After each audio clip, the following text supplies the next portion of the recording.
They laughed when she spoke sign language. Then this happened. In the glass towers of the corporate world, ambition often echoes louder than empathy. For Milan Collins, a shy intern at Reynolds Media, the art of invisibility was a survival skill. For 3 months, she navigated a world where quiet kindness was seen as weakness, especially like colleagues like Elodie, who saw everyone as a rival. But in the language of silence, 5 simple words spoken with trembling hands were about to change everything. A man stood at the desk, his hands speaking a language no one understood. His eyes held the patient sadness of someone used to being unheard. For Milan, it was like seeing her own brother, Danny, all over again, the reason she'd spent years learning to speak with her hands. Fear was a cold poison in her veins. Every instinct screamed at her to stay invisible, but her heart screamed louder. With a courage she didn't know she possessed, she stepped out of the shadows. "Hello, sir. May I help you?" The man's relief was like a sunrise.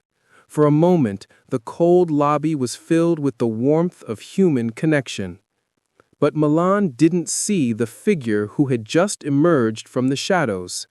She didn't notice the piercing gaze of Lawrence Reynolds, the CEO of the entire empire, as he witnessed an act of compassion he thought no longer existed in his world. But kindness, in a competitive world, is often seen as a threat. Elodie, sensing a rival, saw her chance. "Look who's decided to play translator," she sneered, her voice a blade of ice. "Don't think a few hand gestures will get you noticed." Her public humiliation was a calculated strike, designed to crush Milan's spirit. The moment of connection was shattered, replaced by shame. As her brief moment of courage turned to ash, a quiet voice cut through the noise.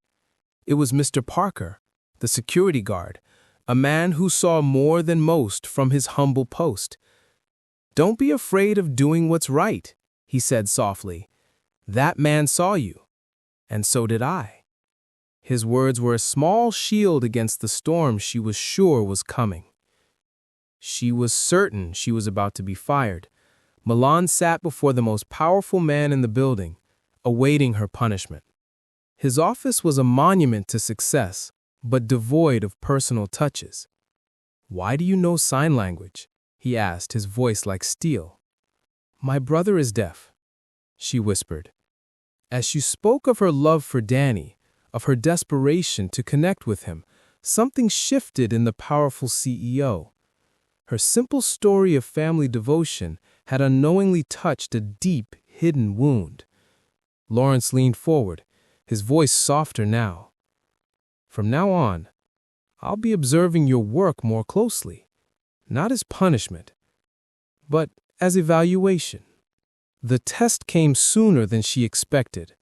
During the most important presentation of the quarter, the professional interpreter was stuck in traffic. With millions on the line, Lawrence made a decision that shocked the room. "Milan, you're up." The weight of every eye in the room crushed her. The fluid grace she had in the lobby was gone, replaced by pure panic. Her hands, once her voice, betrayed her. Laughter rippled through the room. Elodie's victory was complete. Humiliated and broken, Milan fled, convinced she was nothing more than the invisible girl she'd always believed herself to be. In her darkest moment, kindness found her again. Mr. Parker reminded her that true failure isn't falling down, it's being afraid to stand up. When Milan returned to the room, expecting to be ignored, the unthinkable happened. Mark, the client, stopped the meeting. The room was stunned. A successful entrepreneur was choosing the failed intern over the seasoned professional. He wasn't choosing her despite her vulnerability. He was choosing her because of it. In that moment, Milan realized her perceived failure had been the very thing that proved her worth. Authenticity mattered more than perfection. The girl who once hid in the shadows was now asked to lead. Lawrence revealed the truth. His own daughter had been deaf, and a corporate betrayal years ago had destroyed his faith in people. In Milan, he saw a second chance. He saw the integrity he thought was lost forever. With Elodie gone, a new culture of collaboration and respect began to bloom. The shy intern didn't just get a job. She transformed an entire company. The girl who once learned sign language to connect with her brother was now building bridges for thousands. For she had learned the most important lesson. True strength isn't about being flawless. It's about having the courage to show your heart, even when it's trembling. Kindness always comes full circle, and your circle might exactly be what someone is waiting for.